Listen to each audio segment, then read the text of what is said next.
I became a widow, and my son took over Hayes Global, the company my late husband and I spent our lives building. I never imagined the boardroom where I'd made my boldest choices would turn into the place of my greatest humiliation. At 66, I believed I'd earned respect, that my decades of sacrifice beside Robert would count for something. I was wrong. The vast mahogany table stretched before me like an accusation. 20 years ago, I presided at its head, steering hundreds of employees, making decisions that rippled across continents. Now, I sat in a shadowed corner, nearly invisible, as my son Adam stumbled through a crucial presentation to potential investors. My chest tightened as Adam's voice quivered while he read quarterly projections. He hesitated over numbers I could recite in my sleep, his hand trembling on the mouse. I itched to step in, to rescue him, but I forced myself to remember this was his company now. I'd handed it to him after Robert's death, believing I was making room for the next generation to lead. Beside Adam sat his wife, Marissa, in the chair that once was mine. At 32, Marissa radiated unshakable confidence, confidence that had never once been tested. Her sleek blonde hair was pulled tight in a bun, her navy suit tailored and severe, more expensive than my entire monthly income. She tapped her perfectly manicured nails impatiently on her tablet, barely glancing at Adam's struggle.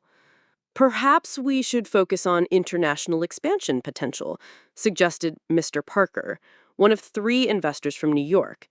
His thick gray brows pinched together as he scanned the financials. Adam looked helplessly at Marissa, searching her face for cues. Marissa leaned in, her voice smooth and icy. Absolutely. We're exploring several emerging markets with enormous profit potential. Her words were so polished, so empty. Those markets weren't emerging anymore, and the numbers she quoted were stale, at least 5 years out of date. Robert and I had already mapped those same territories before his cancer. She hadn't even bothered to update the data. Ms. Wu, the second investor, younger but sharper than the others, cut in.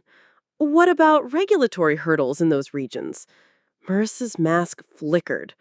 We're confident that won't be an issue, she replied, but her smile was brittle. I shifted in my chair, the leather groaning beneath me. Adam's cheeks flamed red, sweat blossoming on his brow, despite the icy air. Suddenly, Adam turned to me. Mom, maybe you could explain the regulatory frameworks we managed in the Middle East. The room shifted. For a moment, the old surge of purpose filled my chest, the same fire I'd felt closing deals with Robert, negotiating across continents, steering our company through chaos. I opened my mouth. But Marissa's voice sliced through the room like a razor. Excuse me, she barked, standing so abruptly her chair screeched on the floor, her expression twisted between embarrassment and disdain. Evelyn, this is a professional meeting. We don't need you confusing everyone with your outdated information. A heavy silence. Heat flared up my neck. Embarrassment and shock warred inside me. I tried. I was just trying to help. Help? Marissa's laugh was sharp and cruel. If you want to help, go clean the bathroom, you wrinkled old woman. Leave the real business to people who actually understand the modern world. Her words landed like a slap. My breath caught in my throat, hands gripping the chair until my knuckles whitened. Mr. Parker coughed, uncomfortable. Ms. Wu stared fixedly at her notes. The third investor, a man, whose name I'd forgotten, looked ready to disappear. Adam sat frozen, lips parted, saying nothing. He didn't defend me. He didn't even look at his wife. He simply stared at the table as if it wished it would swallow him whole. Marissa, emboldened, spun on him. Your mother needs to remember her place. She's not the CEO anymore. She's not even part of the company. She's a retired widow who should be at home knitting or whatever it is old ladies do. Each word was a nail in my coffin. I felt myself shrinking, becoming smaller, wishing to vanish. This was the woman my son had married. This was who spoke for Hayes Global. I forced myself to stand, legs unsteady. The room spun. I grabbed the chair for support. I think I should go, I managed to whisper. That's probably best. Marissa was already turning to the investors with a brittle, professional smile. Now, as we were saying, expansion opportunities. My steps echoed as I left, each one heavier than the last. At the door, Mr. Parker's voice followed me. Actually, I think we need to reschedule this meeting. We'll be in touch. I didn't look back. I couldn't bear to see Marissa's victorious smirk, or Adam's continued silence, or the collapse of everything Robert and I had built. I walked down the hall past Linda, our loyal secretary, who looked up with concern, past framed photographs of Robert and I at ribbon cuttings, shaking hands with partners in Cairo and Riyadh, celebrating our first $1 million deal. I made it to my car before the tears came, hot and blinding. In the parking lot of the building that bore our family's name, I sobbed not like I had at Robert's funeral, but with a pain I didn't recognize. I'd lost my partner then. Today, I'd lost myself. As I drove home, Marissa's words echoed, wrinkled old woman, clean the bathroom, leave real business to people who understand the modern world. Maybe she was right. Maybe I was just a relic, a shadow clinging to a world that no longer needed me. Maybe it was time to disappear. But somewhere beneath the humiliation, something colder, sharper started to stir, a resolve I hadn't felt in years. The part of me that built Hayes Global, brick by brick. The house felt cavernous when I returned. Robert and I bought it 3 decades ago, dreaming of filling it with children, grandchildren, laughter, dinner parties, holidays. Now the silence pressed in, broken only by the distant hum of the fridge and the echo of memories I could no longer touch. I set my purse on the entryway table and stood, frozen, staring at my reflection in the old mirror. When had my shoulders begun to curve inward? When had my face become a roadmap of lines etched by grief and worry? Marissa's insult gnawed at me, looping endlessly. Wrinkled old woman, clean the bathroom, leave business to people who understand. The words felt like acid, stripping me of dignity I'd thought unshakable. In the kitchen, I filled the kettle and stared out at Robert's roses. The garden was wild now, the flowers overgrown and tangled, just like the rest of my life since he'd gone. I'd let so much slip away, including myself. The kettle's whistle snapped me back. As I poured my tea, my eyes landed on a pile of mail I'd ignored for weeks. Bills, legal papers, bank statements. Adam had insisted on managing my accounts, telling me not to worry, that he'd handle everything after Robert's death. Had I made a mistake trusting him with so much? I felt shame rise in my chest, not for trusting Adam, but for abdicating my own strength, letting myself be set aside so completely. I wandered into Robert's study, a room I'd barely entered since he died. His leather chair, his pen, the faint ghost of his cologne, it all felt sacred, untouchable. But today, I needed to remember who I'd been before widowhood and humiliation. I opened the heavy file cabinet, feeling as if I was rifling through a different lifetime. The first folder stopped my breath. Middle East Projects, 1997 to 2011. Inside, contracts in English and Arabic, faded photos from ribbon cuttings in Doha and Riyadh, glowing letters from government ministers. There was a snapshot of Robert and I grinning beside a water treatment plant in Jordan, dust clinging to our boots and pride shining in our eyes. We had brought clean water to 30,000 people with that project. "You look so proud in this one," Robert had told me, his arm around my shoulders, "like you could take on the world." I had believed it, once. Where had that woman gone? I sifted through more memories, contracts for our first international project, letters from the Saudi ministry praising our on-time delivery, a yellowed newspaper clipping calling us the power couple of global construction. I'd taken it down from our bedroom after Robert's funeral, unable to bear the reminder. But now, as I touched those papers, another ache grew, a different kind of pain. It hit me. I hadn't just lost Robert. I'd lost myself. And I'd let it happen. No one stole my purpose. I handed it over one small decision at a time until nothing was left but a ghost. The phone rang.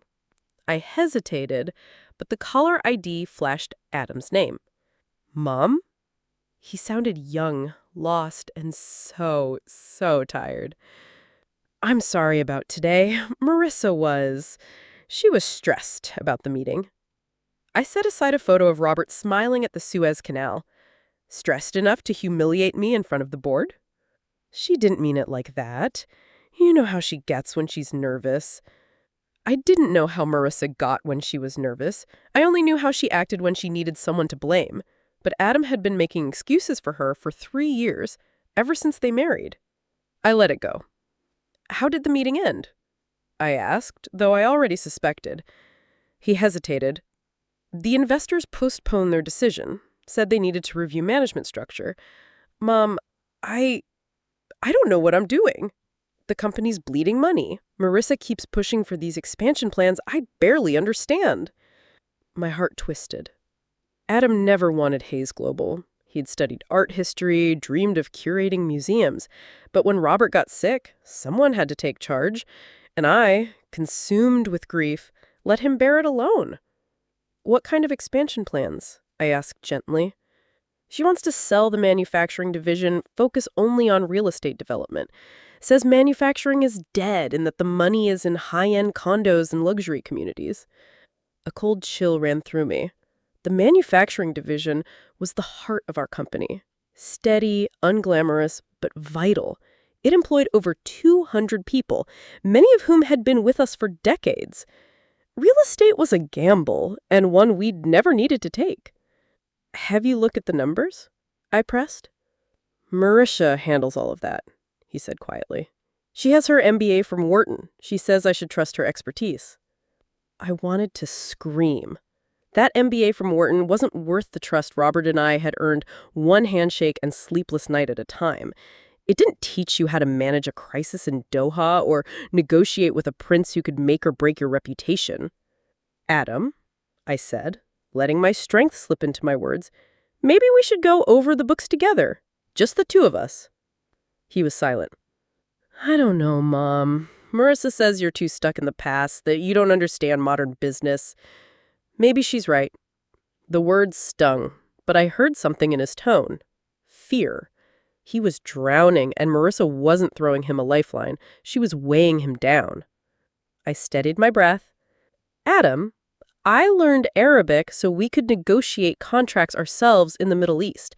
I studied international law to protect us from bad deals. I lived in Jordan for 3 months just to learn the codes.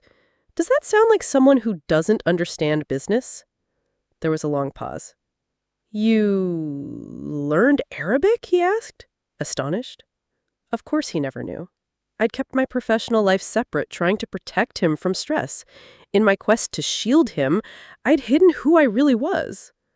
"I learned Arabic, Mandarin, even enough Portuguese to negotiate in Brazil. Your father used to joke I could close a deal anywhere and teach him over dinner." He was silent, processing. "There's a lot you don't know, Adam, about the company, about our partners, about the world you just inherited." He whispered, "Marissa says." "What does Marissa really know about Hayes Global? She's been here 3 years. Your father and I built this company over a quarter century. We made mistakes, learned, built relationships that took decades." He was quiet again, just breathing. "She showed me projections. The profits for luxury developments could be enormous." "Could be," I echoed. "But what about risk? What about our employees?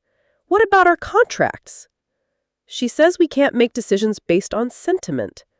I almost laughed, but it came out hollow. Is that what she calls loyalty, responsibility? That's what carried Hayes Global through every crisis for 25 years. I pictured Adam in his office staring at Robert's portrait, the one Marissa wanted him to remove because it was dated. "Mom," he whispered smaller than I'd ever heard him, "I think I'm in over my head." Something snapped open inside me. Not just pity, but anger. Anger at myself for walking away too soon, leaving him vulnerable to someone who only saw our company as an asset, not a legacy. "Then maybe it's time to swim back to shore," I said quietly. After we hung up, I sat in Robert's chair, surrounded by contracts, photos, faded memories. Marissa was wrong about one thing. I wasn't stuck in the past. I was the past, the present, and, if I chose, I could be the future of Hayes Global. Tomorrow, I would start proving it. But first, I had some Arabic to brush up on. The call came early the next morning, before the first light seeped through my bedroom curtains. I'd barely slept, my mind racing with memories and possibilities, old deals and fresh wounds. My phone vibrated on the nightstand, startling me. Adam's name lit up the screen. "Mom," he said, his voice tense on edge, "we have a situation." I sat up, heart pounding. "What is it?" "There's an investor coming today, someone huge from the Middle East. Marissa is adamant you stay away from the office. She said your presence would only complicate things." My pulse quickened. "Who is this investor?" "His name is Samir Al-Fad. Apparently, he's interested in acquiring Hayes Global outright." Samir Al-Fad. The name rang a distant bell. I searched my memory, trying to pull forward an image or a letter, but nothing came immediately. "How did he even hear about us?" I asked. "That's the strange part," Adam admitted. "Marissa says he reached out himself, said he's followed our work for years. But I don't remember any recent projects that would attract that kind of attention. He's flying in with his team today. The meeting's at 2. Of course, Adam wouldn't know. He'd been so wrapped up in local contracts, letting Marissa handle expansion, that most of our old international relationships had gone cold. But someone remembered. Someone cared about the Hayes legacy enough to cross oceans. "I understand," I said quietly, even though understanding and accepting were nowhere near the same thing. After Adam hung up, I stood in my kitchen in the hush before dawn, clutching my coffee. Samir Al-Fad. Why did that name unsettle me? I moved to Robert's study, flicking on the desk lamp and digging through the Middle East projects files with fresh determination. Contract after contract. Dubai, Amman, Cairo. Then, in a battered folder marked Qatar Infrastructure Project 2009, I found a letter of introduction. A recommendation from Prince Khalid Al Fad, introducing his nephew, Samir, for a summer internship at Hayes Global. Samir, 24 at the time, had spent 3 months shadowing Robert and I, learning every aspect of site management, negotiating local customs, earning the trust of our most skeptical partners. I remembered now how serious he was, how he'd spent long nights drawing up alternate plans to handle Qatar's sandy foundations, and how Robert said, "That young man will move mountains one day." It seemed he had. At 1:30, I found myself doing something I hadn't done since Robert's funeral, dressing like I was meant to be seen. The navy suit hung looser than I remembered, but the lines were sharp, and the pearl earrings Robert had given me for our 20th anniversary made me feel formidable again. I wasn't planning to crash the meeting, I told myself. Just to watch, maybe. Just to see Samir with my own eyes. Curiosity. Nothing more. The parking lot was busier than usual when I arrived. 3 black SUVs with tinted windows lined up by the main entrance. Security men in suits paced nearby. Samir traveled with protection, a clear sign he'd become someone powerful, someone who didn't take chances. I parked at the far end and walked toward the building, each step sending a wave of adrenaline through me. Linda looked up from her desk in the lobby, her face brightening with surprise. Mrs. Hayes, I didn't expect to see you today. I just need a few files from my old office, I said, keeping my voice steady. Is the meeting in the main conference room? Linda nodded. Yes, and Mr. Alfad is impressive, very polite, but you can tell he doesn't miss a thing. I nodded, moving toward the elevator, but then changed my mind and took the stairs to the second floor. I remembered a maintenance closet that backed up to the conference room, a place I'd used to escape to when negotiations became overwhelming. I slipped inside, feeling both foolish and desperate, and pressed my ear to the wall. The voices came through muffled but clear. Impressive growth potential, Marissa's voice chirped, all rehearsed charm. We're moving away from outdated manufacturing and focusing on high-end residential, luxury condos, exclusive communities. Samir's response was measured, deep, and accented. His Global built some of the Gulf region's most innovative water treatment plants. That hardly seems outdated. Marissa's laugh was brittle. Well, yes, but that was years ago. We're focused on the future now, not stuck in the past. The past often informs the future, Samir countered quietly. Your company's reputation in the Middle East is still strong. I hope to discuss some of those long-standing partnerships. There was a pause. Adam's voice, apologetic. My mother handled those, but she is retired now. Retired or sidelined? Samir sharpened. Retired, Marissa said quickly. She's in her late 60s, not exactly cut out for modern business. We don't need to disturb elderly family members. My grip on the mop handle tightened until my knuckles burned. Elderly. Useless. It was as if I was already dead. Samir's next words were careful, but edged with coolness. Perhaps I could see the real financials, actual numbers, not just projections. Income, expenses, profit margins by division. Of course, Adam said, but Marissa handles all that. Actually, I'd rather review them with someone who has a deeper perspective, someone who understands the company's full history, not just recent years. I'm afraid that's not possible, Marissa said, her voice frosty. As I mentioned, previous generations aren't involved in daily operations. There was a beat, and I could hear Samir weighing his words. Perhaps we should reschedule. I have other business to attend to.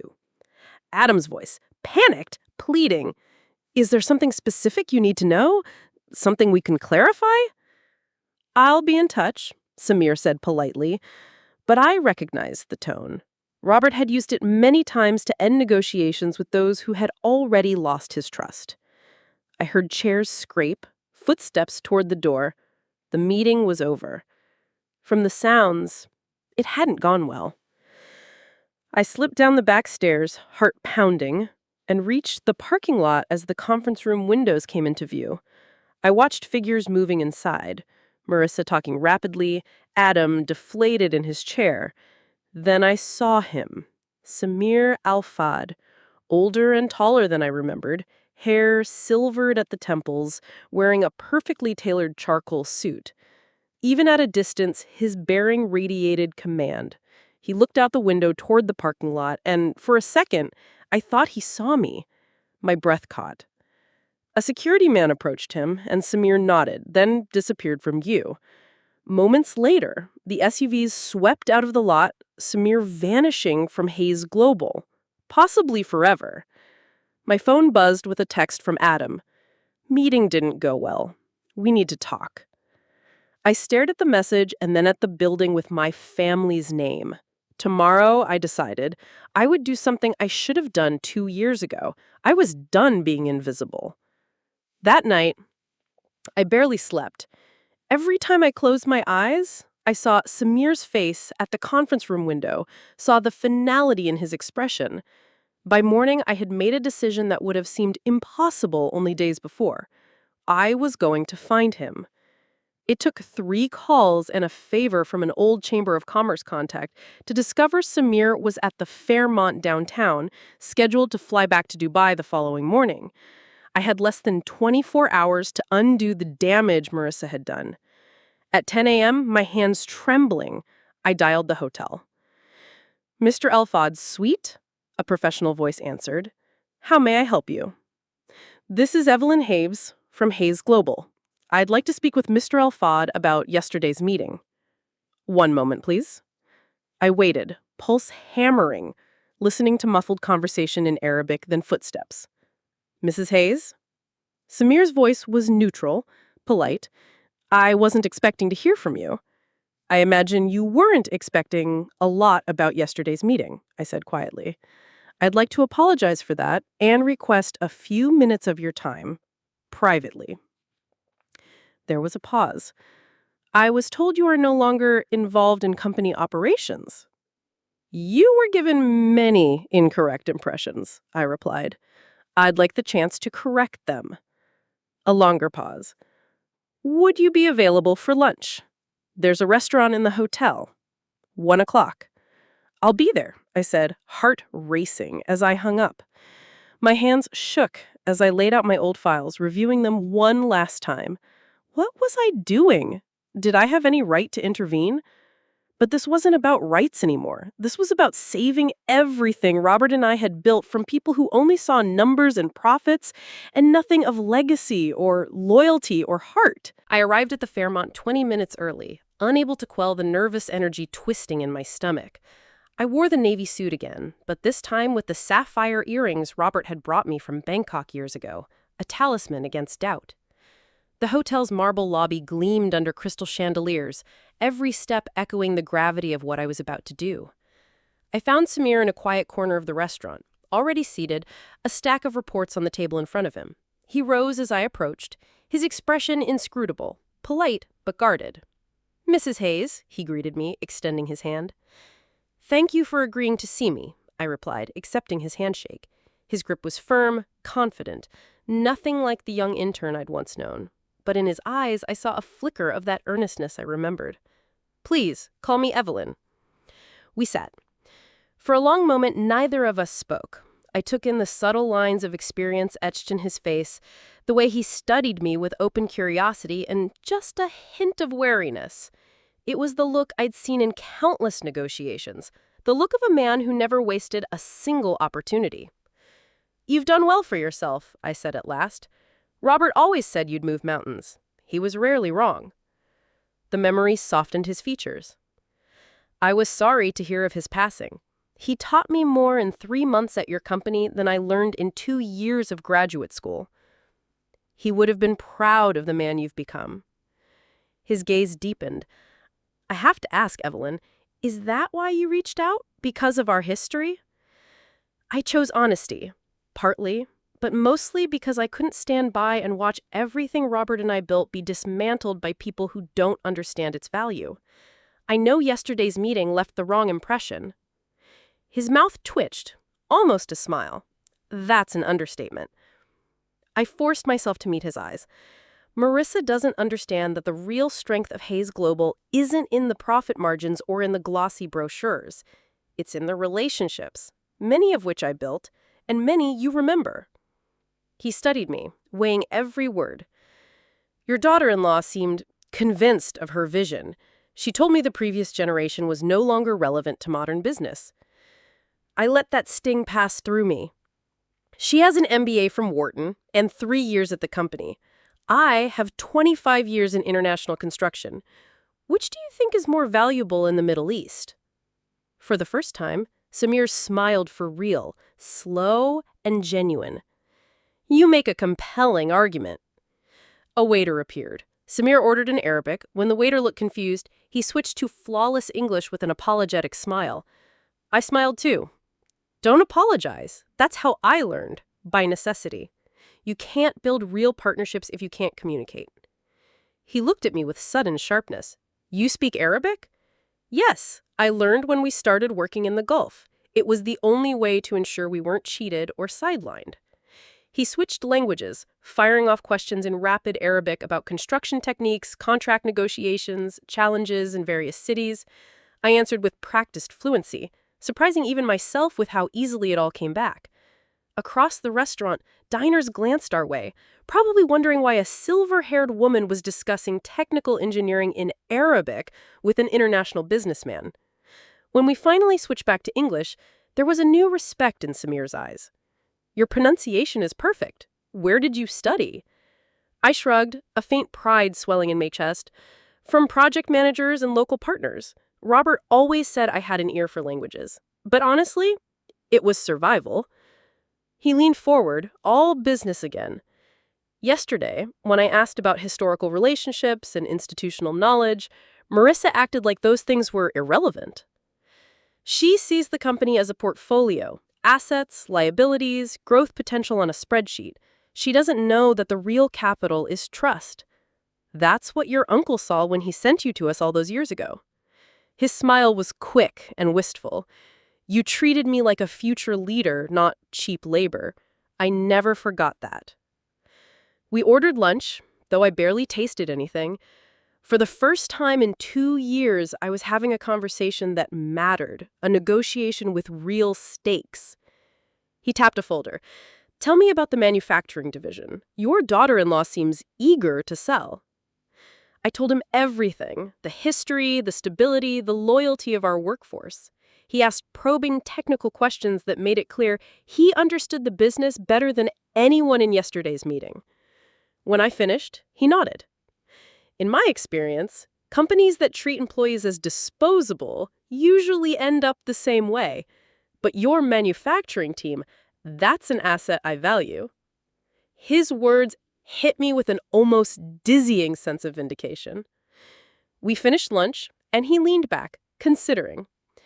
"I have a proposal, but it requires your active involvement, not as a figurehead, as a leader." My heart thudded. What kind of proposal?" "A joint venture. My company has 3 major projects: hospital construction in Kuwait, a university complex in Oman, a water treatment facility in Jordan. Hayes Global has the expertise I need, but only if you run the projects, Evelyn. That's my condition. I won't delegate to intermediaries." It was as if a door swang wide inside me, revealing everything I thought I'd lost. I swallowed hard. "I haven't managed a project in 2 years." He smiled, not unkindly. "But you remember how?" "Yes," I whispered. "I do." He laid the terms on the table. A 5-year partnership, $200 million in projects, equal split of profits. If you're not involved personally, the deal is off. Non-negotiable. I tried to catch my breath. $200 million would not only save Hayes Global, it would make us a national leader again. But it would also mean facing Adam and Marissa, telling them their entire vision for the company was built on sand. "I need to discuss this with Adam," I managed. "Of course," Samir said, his tone suddenly serious. "But understand this. Yesterday, your daughter-in-law told me the previous generation was irrelevant. Today, you've shown me it may be the only thing that can save your company." As we shook hands and parted, the adrenaline that had fueled me faded, replaced by a trembling anticipation. In 2 hours, I'd gone from an invisible widow to the linchpin of a deal that could save everything Robert and I had built. But first, I would have to face the people who had tried so hard to silence me. I sat in the Fairmont's quiet lobby for several minutes, my hands still shaking as the reality of what had just transpired settled over me. A $200 million offer, 5 years of international work, with the fate of Hayes Global resting on my willingness to lead. Part of me felt triumphant, powerful for the first time in years. But another part was terrified. Would Adam even listen? Would Marissa try to block me again? I dialed Adam, feeling the old maternal ache for the frightened boy who'd once run to me after nightmares, now replaced by a man cornered by responsibility. He answered on the 3rd ring. "Mom, where are you? Marissa's been looking for you everywhere. Did you contact Al-Fad?" He sounded panicked, almost angry. "Both of you need to come to the Fairmont, conference room B on the mezzanine. 1 hour. No arguments." I hung up before he could protest, steeling myself against the confrontation I knew was coming. In that hour, I rehearsed my words 100 times. How could I possibly explain that the deal that would save their company depended entirely on the woman they tried to erase? How could I make them see the difference between authority and wisdom, between a glossy business plan and the lived experience of a lifetime? Adam and Marissa arrived together. She led the way, heels clacking, a storm in her eyes, her face pinched with suspicion and fury. Adam followed, nervous, uncertain, a man torn between two loyalties. "What are you playing at, Evelyn?" Marissa demanded the instant the door closed. "Do you have any idea how damaging it is to contact our investors without permission? You have no authority." I raised my hand, cutting her off, my voice steady and clear for the first time in years. "Sit down, both of you." She bristled. "Don't you dare—" I said, "Sit down." The command in my voice surprised even me. Adam pulled out a chair. Marissa hesitated, then reluctantly followed. I slid the letter of intent across the table. "This is an offer from Elfod International. 5-year partnership, $200 million. All terms are included." Adam's eyes widened as he read. Marissa's fingers trembled as she reached for the document, her confident facade melting into confusion and then disbelief. This can't be real. Samir walked out of our meeting. He said he'd be in touch, which means he left because you dismissed 25 years of international relationships as obsolete. You called the knowledge he came for irrelevant. You treated him like a local vendor who needed to be impressed with buzzwords. Marissa recoiled. "I was professional. I presented our expansion plans and profit forecasts." "You presented a fantasy. Luxury condos and exclusive communities in a market you don't understand. Meanwhile, you ignored the very assets that brought Samir to our door in the first place." Adam's lips moved as he read the offer again. $200 million, hospital projects in Kuwait, a university in Oman, water treatment in Jordan. How did you get him to offer this? I looked at my son and spoke the truth. Because I speak his language, literally and figuratively. Marissa's laugh was bitter and brittle. "What is that supposed to mean?" I switched to Arabic, my words clear and practiced. "It means I understand that business in the Middle East isn't just about numbers. It's about trust, respect, and memory." The silence was electric. Adam stared at me as if seeing a stranger. Marissa turned white, then red, then white again. You speak Arabic?" Adam finally breathed. "And Mandarin. And enough Portuguese to close a deal in Brazil. I have personal relationships with government officials in 6 countries, and I spent 25 years building a reputation that can't be replicated with a degree from Wharton and a PowerPoint." I spread more documents on the table. Glowing letters from the Kuwait Ministry of Public Works, a contract renewal from Jordan's Water Authority, an invitation to bid in Dubai that never even crossed Marissa's desk. This is what you called outdated knowledge. This is what Samir came looking for. Marissa's eyes darted between the documents, struggling to find her footing. "Even if you have these, even if this is all true, you're still retired. You handed the company to Adam. You can't just—" "Actually, I can." I slid over Samir's final condition, highlighted in bold. The partnership was contingent on my direct leadership. No delegation, no token title. Adam's hands trembled as he read. "What does this mean, Mom?" "It means you have a choice. Accept Samir's offer and bring me back as senior project manager, or decline and follow Marissa's luxury development plan. But know this, if you choose her way, Hayes Global will be bankrupt in 2 years. Manufacturing division will be gone, 200 loyal employees out of work, and everything your father and I built will be nothing but an obituary." I stood, gathering my things. "Samir's offer expires at midnight tomorrow. He leaves at 10 o'clock. He won't return. I walked to the door, but Adam's voice stopped me. Small, uncertain, almost pleading. Mom, I don't know how to do this. I never wanted to run the company. After Dad died, I thought I had to. I turned, seeing my son, no longer a little boy, but not quite a man at ease with himself. If you want out, if you want to pursue something else, we'll make that happen. But Hayes Global can survive, can thrive, if we work together, if we value experience and legacy, not just shiny projections. Marissa sat silent, staring at the documents.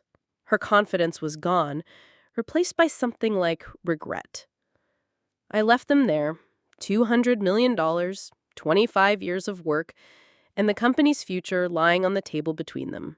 They had 24 hours to choose whether pride or survival mattered more. Driving home, I realized I was no longer invisible, no longer just the widow in the background. For the first time in years, I was Evelyn Hayes, the woman who had built Hayes Global, the woman who was going to save it. That night, the house felt alive in a way it hadn't since Robert cast. I walked from room to room, unable to sit still, the anxiety and hope swirling inside me like a rising storm. In Robert's study, I traced my fingers over his old blueprints and our shared victories. Each contract, each faded photograph, a reminder of the legacy I was fighting to preserve. Hours passed. I could picture Adam and Marissa in their modern apartment, voices raised, paper scattered, the illusion of control slipping away. I knew this would not be a simple decision for them. Pride ran deep, especially for Marissa, but desperation was a powerful motivator. And nothing is more sobering than the threat of losing everything. At 11:30 that night, the phone rang. For a long moment, I simply stared at it, letting the rings echo through the dark house. When I answered, Adam's voice was thick with exhaustion and something deeper. Relief and surrender all at once. "We accept," he said. "Samir's terms. All of them. Marissa understands now. We need this partnership." I sank into Robert's chair, the relief crashing over me so hard it almost hurt. I wanted to cry, but instead I smiled for the first time in months. Adam's next words were hesitant, stripped of any pretense. "There's something else, Mom. I want to learn, the way I should have years ago. Will you teach me? Really teach me?" A warmth I thought I'd lost blossomed in my chest. "Yes, Adam. I'll teach you everything I know." The next morning, I dressed not as a retiree, not as someone clinging to the past, but the woman who once closed deals in 5 languages and wrangled construction crews from Shanghai to Amman. Charcoal suit, silk blouse, my hair brushed back from my face. I walked into Hayes Global with my head held high, my heels echoing on the tile. Linda looked up, her face lighting with a genuine smile. "Mrs. Hayes, Mr. Adams said you'd be in. Should I prepare your old office?" "Not yet," I said, feeling the gentle pride in her voice. "But maybe soon." Samir arrived at 10 sharp, flanked by 2 assistants and a lawyer. He moved with the calm confidence of a man who knew exactly what he was doing. When our eyes met across the boardroom, he greeted me not with the stiff formality of yesterday, but with real warmth. "Evelyn, I'm glad you decided to accept the partnership. I'm grateful you offered it. I'm meaning every word." Marissa was already seated, her appearance immaculate, her posture rigid. I could see in her eyes that she'd spent the night wrestling with demons, her own pride, and the realization that theory and reality are 2 different worlds. Adam looked nervous, but determined, his jaw set in a way I hadn't seen since he was a child learning to ride his bike and refusing to give up after every fall.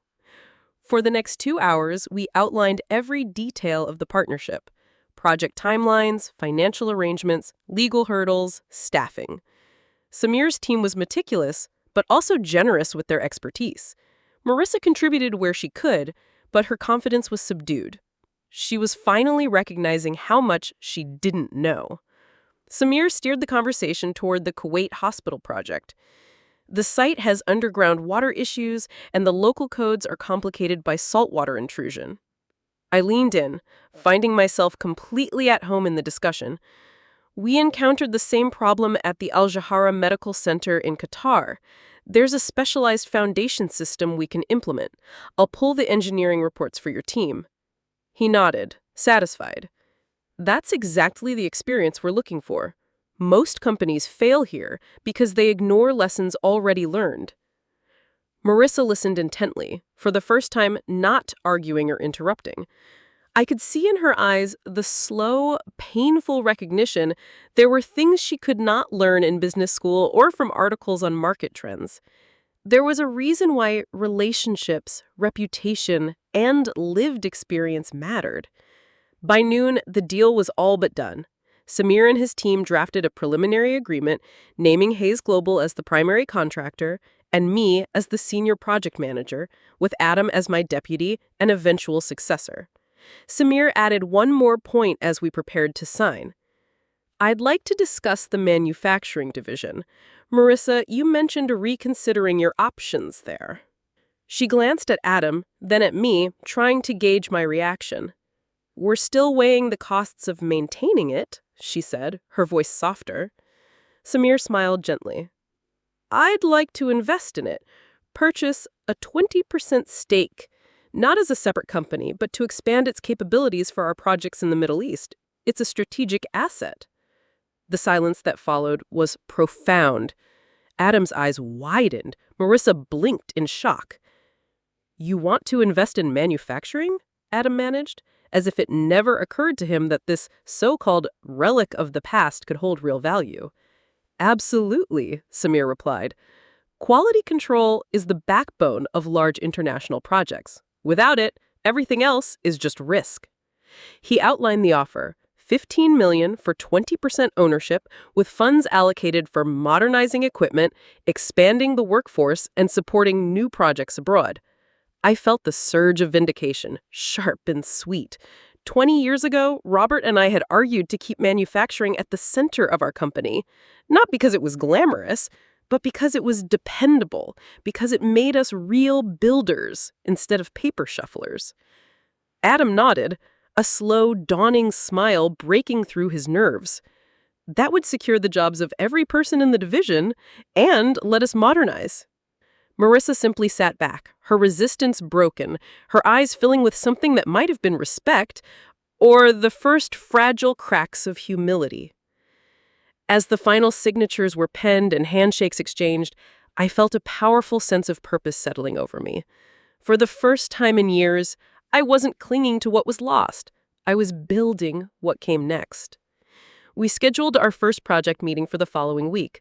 Samir and his team would return to Dubai with plans to meet us in Kuwait in a month to begin groundwork. As everyone packed up, Samir turned to me, voice quiet but resolute. Evelyn, you saved your company, but more than that, you showed everyone in this room what true leadership looks like. I look forward to building something extraordinary together. I shook his hand, heart full, knowing this was only the beginning. 3 months later, the departure lounge at the airport buzzed with energy as I waited to board the flight to Kuwait.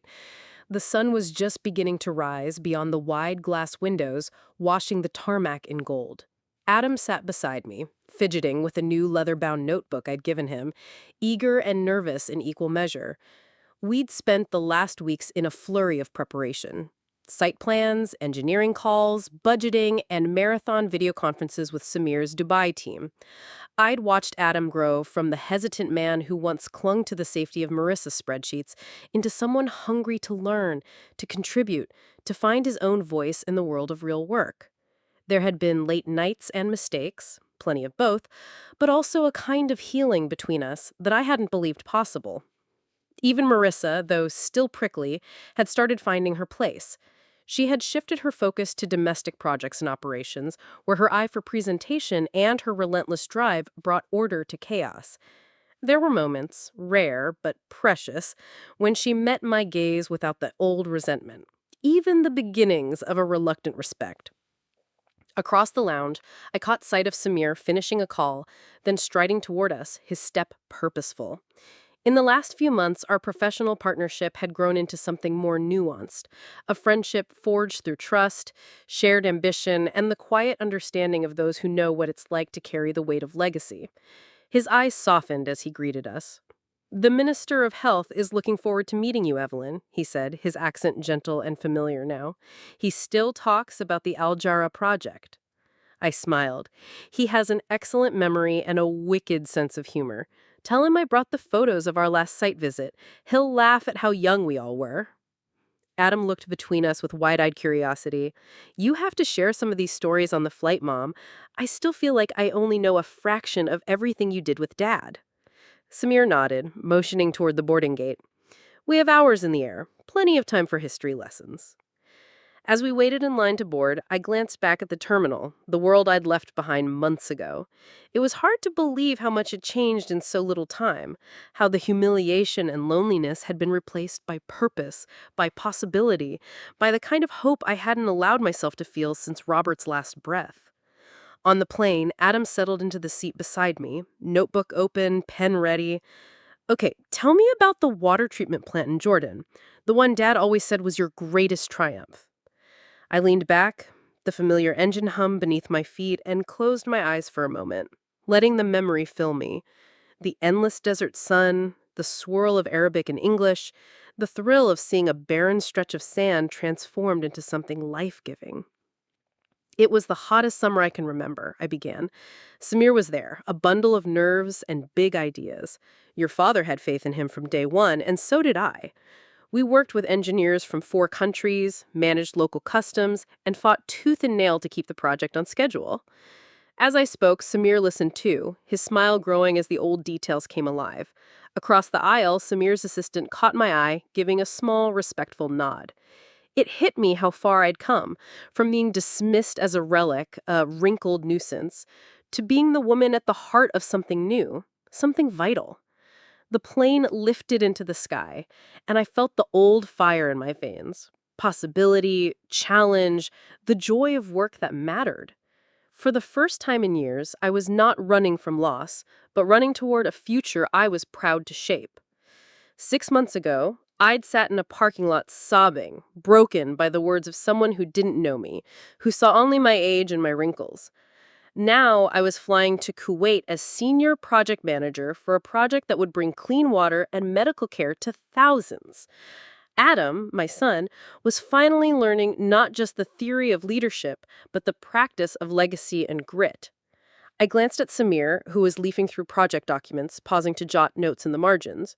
I saw in him not just the eager intern I once mentored, but an equal, a partner, and, in subtle ways that surprised me, a friend who made me feel seen again.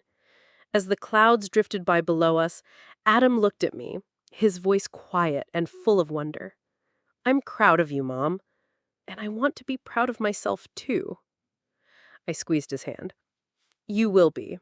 Not because of what you inherit, but because of what you build, with your own 2 hands."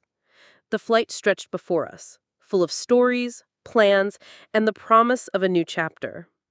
I was no longer invisible, no longer a shadow in my own life. I was Evelyn Hayes, builder, leader, teacher, mother. And my story was far from over. But as I stared out the window at the rising sun, I couldn't help but wonder, would the next chapter be as bright as this one felt now? Or was there still another storm waiting just over the horizon? Kuwait's air greeted us with a wall of heat and sand as we stepped off the plane. Our driver met us by the arrivals hall, holding a placard with Samir's company logo and the Hayes Global emblem side by side, a symbol of the new partnership. Even after all the preparation, the sight made my chest tighten with pride and a twinge of disbelief. The city shimmered beneath a relentless sun. Construction cranes dotted the skyline. As we wound through the streets, I saw reminders of every lesson Robert and I had ever learned.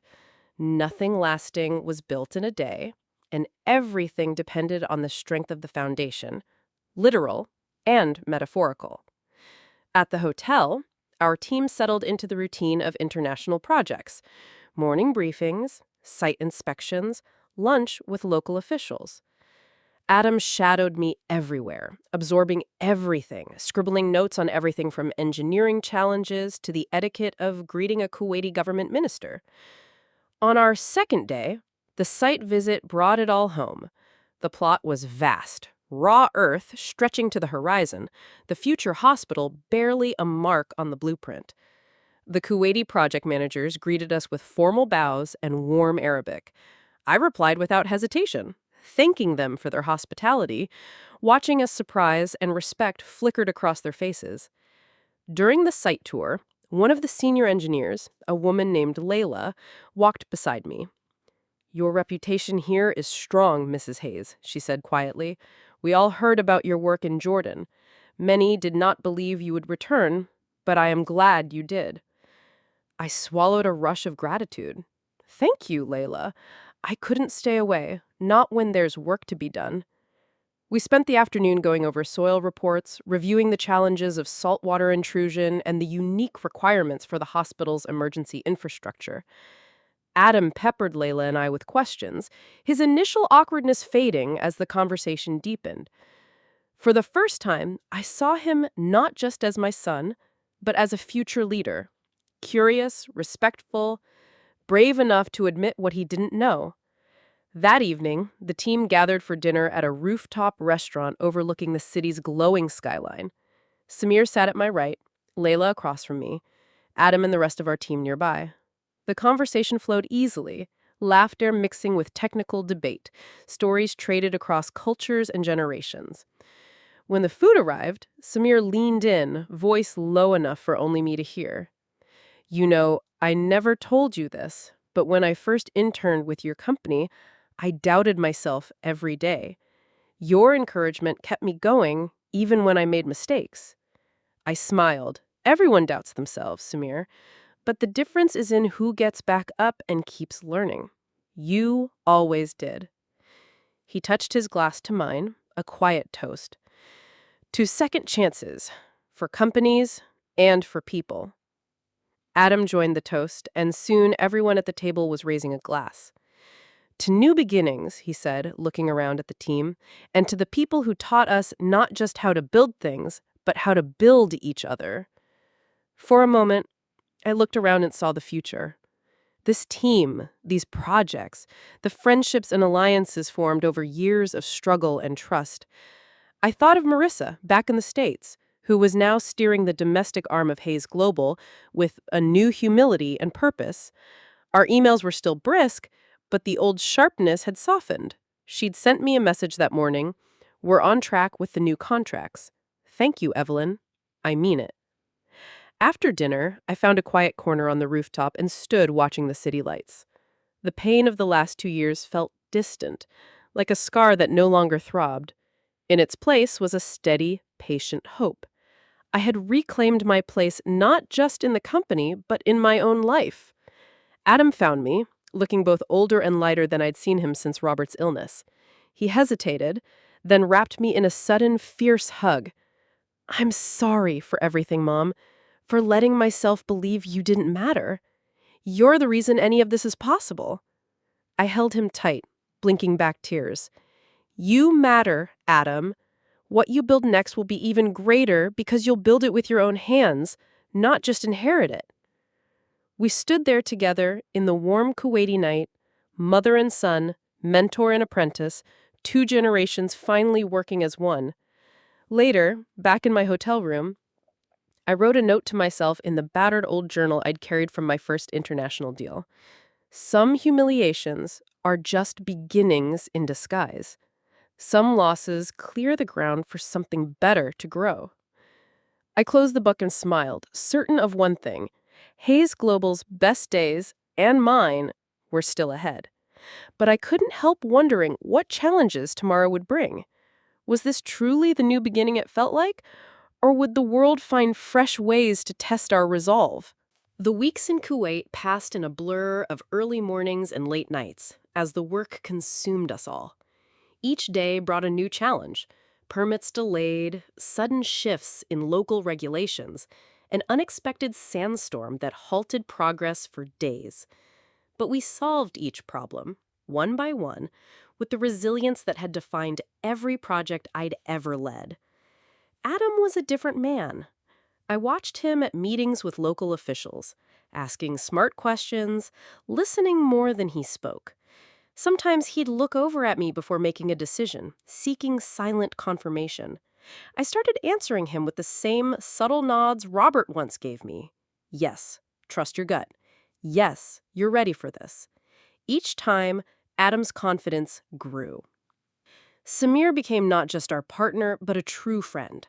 He had a way of diffusing tension in negotiations, of bridging gaps between cultures with humor and humility. Some nights, after the day's work was done, we'd walk the quiet streets near the site and talk about everything but business, about family, about loss, about what it meant to carry a legacy that wasn't just measured in profits, but in people whose lives were changed by what we built. It wasn't all triumph. One afternoon, a memo arrived from headquarters, an unexpected hiccup in the financing for the Omani University project. Marissa, dealing with her own battles back in the States, sounded tense on our calls. "I'm handling it, Evelyn. But if we lose this backer, we may need to slow down," she admitted, the first hint of vulnerability I'd heard in her voice. "Do what you must," I told her.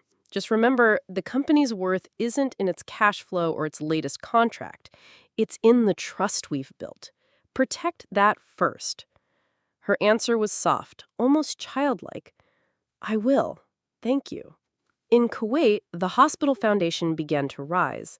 Layla and her team worked side by side with ours, blending expertise and learning from each other. Adam took to walking the site every evening, shaking hands with workers, listening to their suggestions. "Dad would have loved this," he confided one night as we watched the sunset from the unfinished rooftop. "I can see now why you both fought so hard to keep the company together. It's not just a job, it's a family." That word, family, struck me deep. For so long, I'd felt alone, unseen in the very family I'd created. Now, slowly, we were coming together again, this time as equals. Samir noticed the change in Adam, too. "He's becoming a leader, Evelyn, the kind that makes others want to follow, not just obey." I smiled, pride swelling in my chest. He just needed a chance and someone willing to believe in him. Our time in Kuwait was punctuated by small, unexpected joys. A gift of fresh dates from Layla's mother, an invitation to a local wedding, the laughter of our team as they taught the Kuwaiti engineers how to play a rowdy American card game. I realized that these little moments were as important as the grand projects. This, too, was legacy. Then, one evening, as the project finally reached its first major milestone, Samir organized a dinner for the entire team. The rooftops sparkled with lanterns, music drifted from somewhere below, and the air was soft with promise. Samir stood to speak, his voice warm and commanding. "Tonight, we celebrate more than concrete and steel. We celebrate trust rebuilt, lessons learned, and the courage to start again. This project is not just about a building, it's about the people in this room and the bridges we've built across continents and generations." He raised his glass to me, to Evelyn, who proved that wisdom and heart will always have a place in the future. The applause was loud, the cheers genuine. I felt tears prick my eyes, not of grief, but of gratitude. I had been written off, belittled, told to disappear. But here, halfway around the world, I was at the center of something extraordinary, surrounded by people who saw me, who valued me. Adam hugged me as the toast ended, his voice unsteady. "I don't say it enough, but I'm proud you're my mother." For the first time in years, I believed it, believed in myself, in the legacy Robert and I had started, and in the future Adam and I would build together. But even as we celebrated, I knew that life has a way of testing your resolve when you least expect it. There would be more obstacles, more losses, more days when old wounds reopened. But I was no longer afraid. As I watched my team laugh under Kuwaiti stars, as Samir caught my eye with a quiet, knowing smile, I realized I'd finally reclaimed something I thought was gone forever. Not just my place in the world, but my belief in second acts. Tomorrow, the real work would begin again. The weeks became months, and the rhythms of Kuwait, the heat, the noise, the steady progress of construction, became as familiar as home. Our team weathered delays, won new contracts, and solved impossible problems together. With every crisis we overcame, something old and heavy inside me was replaced with purpose. The hospital's skeleton rose from the sand, each beam and wall a testimony to what Hayes Global could still achieve when guided by experience and heart. Adam blossomed into his role, not by imitating his father or me, but by becoming himself. I saw him lead his first project meeting with confidence, his voice steady, his answers clear. I saw the respect in the faces of the Kuwaiti and American teams alike. He made mistakes, owned them, learned fast. Sometimes he'd glance my way, seeking my approval, and all I had to give him was a small nod. He was ready. My partnership with Samir deepened as we navigated the politics and complexities of international work. He became my confidant, my challenger, sometimes even my source of laughter when days were long and hope wore thin. There were moments, quiet, unexpected, when I caught his gaze and wondered if we might find more than friendship after all this was finished. But I never let the hope show. I'd learned, finally, to be patient with life, to let the next chapter come in its own time. Marissa kept sending regular updates from the States. We've secured the domestic contracts. I'm starting to see why you fought so hard for manufacturing, Evelyn. It's our backbone. There was gratitude in her words, and once, in a late-night email, a simple, honest line. I'm sorry for how I treated you. Thank you for not giving up on us. One evening, after a day spent reviewing plans for the Omani University project, I walked the hospital site alone. The sun had just set, painting the desert sky in streaks of lavender and gold. I found Adam leaning against a half-built wall, staring at the horizon. He never told you, but I was afraid when Dad died. Not just of losing him, but of failing him, of failing you. I thought if I listened to Marissa and followed every rule, I'd be safe. But I lost myself, and I almost lost the company. I stepped beside him, resting my hand on his shoulder. Everyone's afraid, Adam. The trick is learning to trust yourself and the people who have walked this road before you. He nodded, eyes shining. I know that now. Thank you for coming back. A wind swept over the sand, warm and gentle. I breathed it in, feeling the sting of old wounds fading at last. The grand opening of the hospital came sooner than any of us imagined. Kuwaiti officials cut the ribbon, music played, and speeches filled the morning air. Layla, the senior engineer who had become both colleague and friend, handed me a bouquet of desert roses. You kept your promise, Evelyn. You built something that will last. Samir found me after the ceremony, away from the crowds. He said, I was right to trust you. You changed more than a company. You changed me. The weight of his words nearly undid me. I realized, standing there in the desert sun, that this was more than the end of a project or the rescue of a family business. It was a beginning, one that would ripple through every part of my life. As we prepared to leave Kuwait, Adam packed his things with confidence and pride, ready for whatever came next. Marissa met us at the airport in New York, her hug awkward but real, her thanks quiet but heartfelt. Our family was not the same as it had been, but it was stronger for having been broken and rebuilt. My last evening in Kuwait, before the flight home, I opened my battered old journal and wrote, You are never too old to begin again. Sometimes humiliation is the seed of transformation. Sometimes the world writes you off so you can prove your worth all over again. Now, as I share this story with you, I look back and wonder, what would you have done in my shoes? Have you ever been told you were too old, too broken, too irrelevant to matter? Have you ever been forced to start over when no one believed you could? If you have, let this be your sign that it's never too late. If my story reached you, comment below and tell me where you're listening from.